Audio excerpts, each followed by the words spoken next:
جائیداد کے لالچ میں آپ سب نے میرا نکاح ایک بچی سے کر تو دیا ہے، لیکن میں اس کے قریب نہیں جاؤں گا، ورنہ دلہن بنی 12 سالہ میرو کو اندر آتا دیکھ مصطفیٰ خان اپنی بات ادھوری چھوڑ گیا۔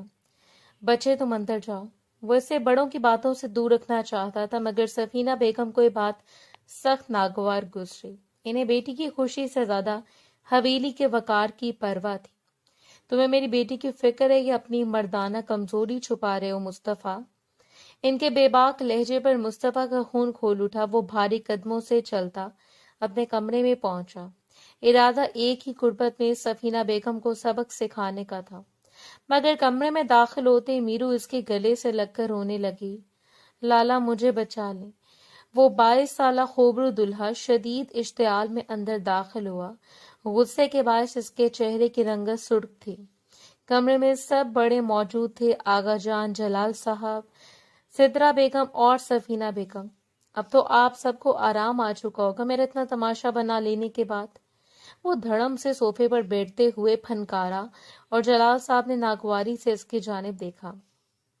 مصطفیٰ یہ کس لہجے میں بات کر رہے ہو تم؟ لیکن آغا جان نے انہیں خاموش رہنے کے لیے کہا، تم ہمارے درمیان قائم اس شرط کے بارے میں جانتے ہو نا مصطفیٰ؟ اس کے بعد یہ ساری باتیں۔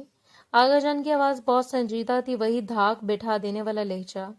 انہیں اپنا یہ پوتا سب سے زیادہ عزیز تھا اور ان کا سب سے لاڈلا پوتا تھا۔ غصے کے باعث اس کی گردن کی رگیں بھی پھولی ہوئی تھیں۔ سرخ چہرے کو بار بار جھٹکتے ہوئے وہ بے چینی سے اپنے بالوں میں انگلیاں چلا کر صوفے کی پشت سے ٹیک لگا گیا۔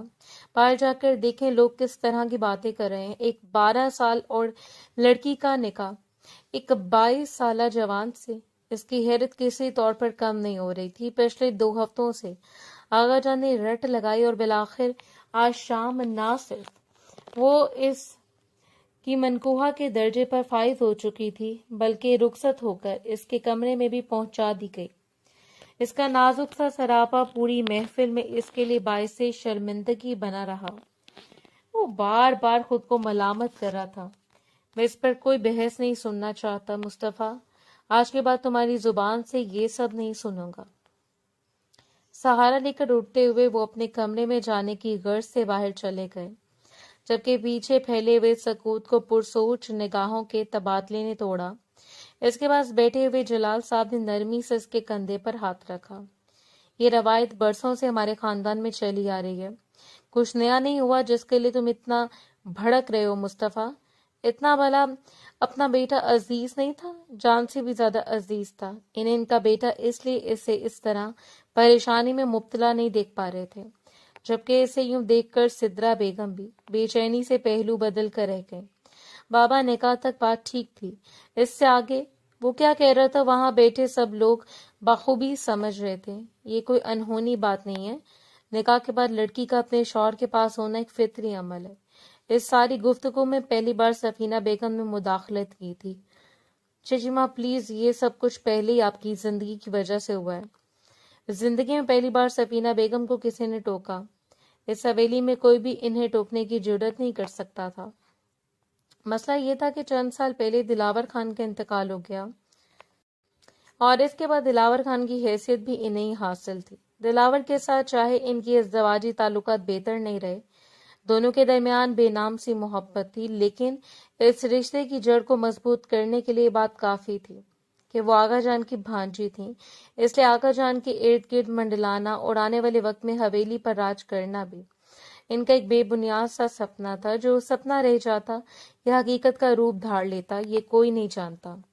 مصطفیٰ اپنی زبان بند رکھو، بہت بدتمیز ہو چکے ہو تم، انہوں نے بھڑکتے ہوئے اسے خاموش رہنے کے لیے کہا، جبکہ ایک نظر ان پر ڈالتے ہوئے مصطفیٰ نے رخ پھیر لیا۔ وہ اپنے ماں باپ سے بات کر رہا تھا اور یہاں تیسری دفعہ سفینہ بیگم تھی۔ حق تو یہ تھا کہ انہیں یہاں سے چلا جانا چاہیے تھا، لیکن بجائے یہاں سے جانے کے وہ مزید مداخلت پر مداخلت کیے جا رہی تھی۔ تمہارا فیصلہ تھا بیرون ملک جانا اور ہمارا فیصلہ تھا میرو کے ساتھ تمہارا نکاح رخصتی۔ اب میرو کے ساتھ اپنے تعلقات قائم کرو اور اس کے بعد بھلے جہاں جاؤ، کم سے کم ہمیں یقین تو ہوگا کہ تم نے حویلی کے اصولوں قوانین کی پاسداری کی ہے۔ کرک لہجے میں بات کرتے ہوئے اسے اگلا پارٹ پڑھا رہی تھی۔